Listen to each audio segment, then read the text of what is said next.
मेरी माया सची। क्वेश्चन कर सकते हैं, ठीक है? ओके। यदि यज्ञम कुर्वन्तं सम्मतिं मम गृह्णात्, कन्या कहती है कि अगर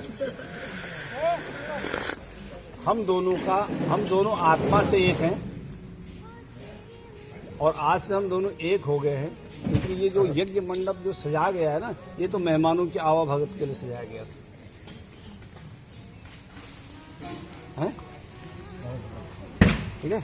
और जो लाजा आपने होम किए हैं, इससे देवता प्रसन्न होते हैं।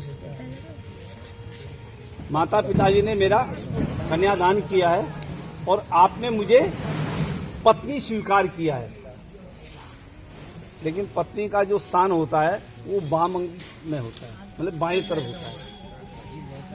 वो स्थान मांगा है जहां मनुष्य का हार्ड होता है ना। इसका सीधा सीधा भाव यह है कि जिस तरह आप अपने हार्ट को, हृदय को संभाल के रखते हैं, उसी तरह पत्नी को भी संभाल के रखना है।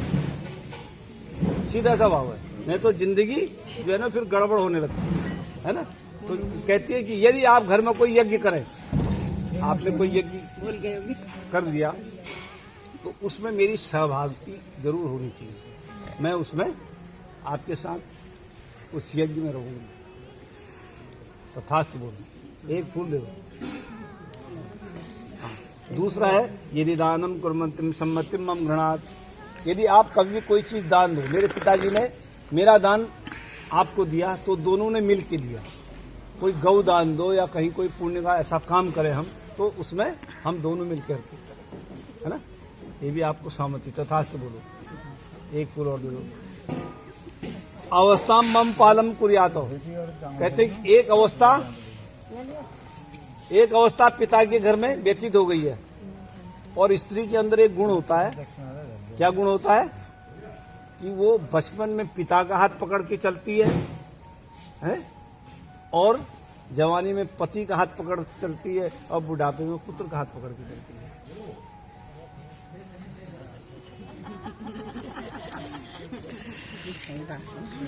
ठीक है। तो एक अवस्था मेरी पूरी हो गई है।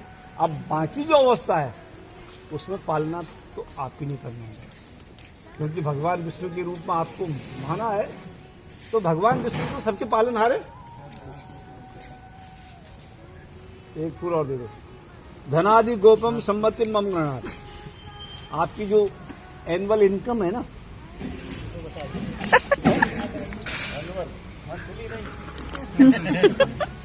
मतलब मंथली बता दो, डेली के हिसाब से बता दो। घर का खर्चा तो महीने के हिसाब से चलता, वो बताना पड़ेगा।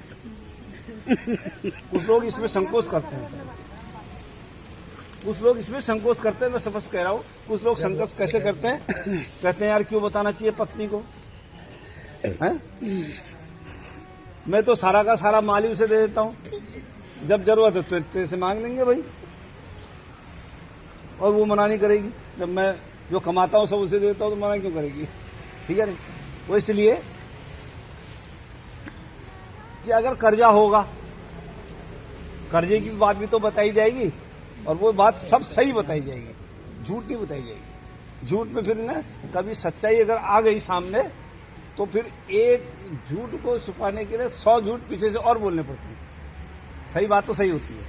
उसके लिए ये नहीं कहना पड़ता यार उसे क्या कहा था, इसे क्या, यार ये गड़बड़ हो गया। का पहले तो केवल गाय तक थी, कि गाय का बेचना, खरीदना, उसका दाना, उसका पानी सब पत्नी करती थी। अब तो गाय वाय तो रही नहीं है, अब तो केवल चूल्हे तक सीमित है। और कुकुर ला पहले ली जाए, गोगू ने पाल कुकुर पालन है। वो ऐसा ना हो कि घर में कुछ नहीं है और आपने कह दिया कि रात को 12 बजे अब तो आटा खत्म हो गया, लेके आओ। 2 दिन पहले से बताओ, ऐसा भी तो होता नहीं है। मतलब किचन का जो सामग्री है वो किचन तक सीमित है। तो एक दे दो फूल। अच्छा, छठा है जो बसंतादि षष्ठम मम पालम कुर्यात। छठी जो बात है वो ये है कि 6 ऋतु हमारे हिंदुस्तान में होती हैं। मालूम कौन कौन सी होती हैं? ये मालूम? 3 का तो पता होगा, सर्दी, गर्मी, बरसात है, पता लग गया। और 3 मैं और बता देता हूँ। एक आती है शरद ऋतु, एक आती है वर्षा ऋतु, बसंत ऋतु। एक सबसे पहले आती है बसंत ऋतु, ठीक है। और बसंत ऋतु के बाद आती है ग्रीष्म ऋतु, और ग्रीष्म ऋतु के बाद आती है वर्षा ऋतु, वर्षा ऋतु के बाद आती है शरद ऋतु, और शरद ऋतु के बाद आती है हेमंत ऋतु, और हेमंत ऋतु के बाद आती है शिशिर ऋतु। हर 2 महीने के बाद 2 महीने में एक ऋतु आती है शिशिर ऋतु, जिसमें बहुत ज्यादा सर्दी, इससे ज्यादा। इसके बाद अब शिशिर ऋतु आएगी, ये हेमंत ऋतु चल रही है, ठीक है। 6 ऋतु हो गई।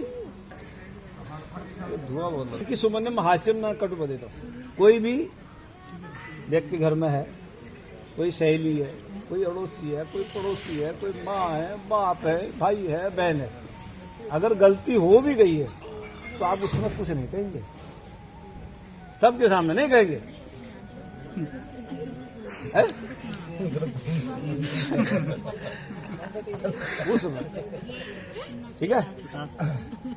और मेरा तो विश्वास ये है कि मैं आपको हमेशा हंसता हुआ देखना चाहता हूँ, ठीक है। आपको हमेशा हंसता हुआ देखना चाहता हूँ, लेकिन उसमें 4 वाक्य बर के भी होते हैं। उद्याने मदपाने च पितु गमने च आज्ञा भंगो न कर्तव्य पर वाक्यम चतुष्टयम्। बर के 4 वाक्य। उद्यान कहते हैं जंगल को, उद्यान कहते हैं मध्यरात्रि को, उद्यान कहते हैं बगीचे को, है। आप अकेले नहीं जाओगे। मद कहते हैं मदेरे को, मद कहते हैं मदपान, घमंडी आदमी को मद कहते हैं हाथी को, उसको भी मद कहते हैं। आप उनके पास भी नहीं जाओगे, हैं? समझ गए मेरी बात को, हैं? और पिता गमने न गमने तो, बिना हमारे परिवार की आज्ञा से आप अपने पिता के घर नहीं जाओगी, चाहे पिता का घर पड़ोस में क्यों नहीं है। नहीं तो लोग वहां क्या कहेंगे,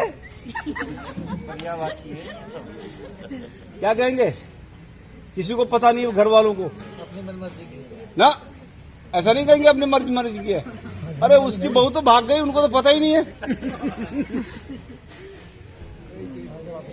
है?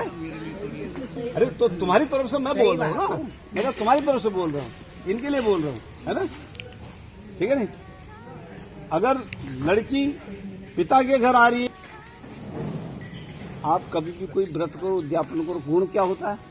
अगर किसी पंडित जी ने, किसी ज्योतिषी ने या किसी ने भी कहीं किसी ने कह दिया भाई यार तुम पर संकट आने वाला है, तुझे तो 1 महीने तक व्रत रखने पड़ेंगे, तो 1 महीने क्या, वो 3 महीने तक व्रत रख लेगी,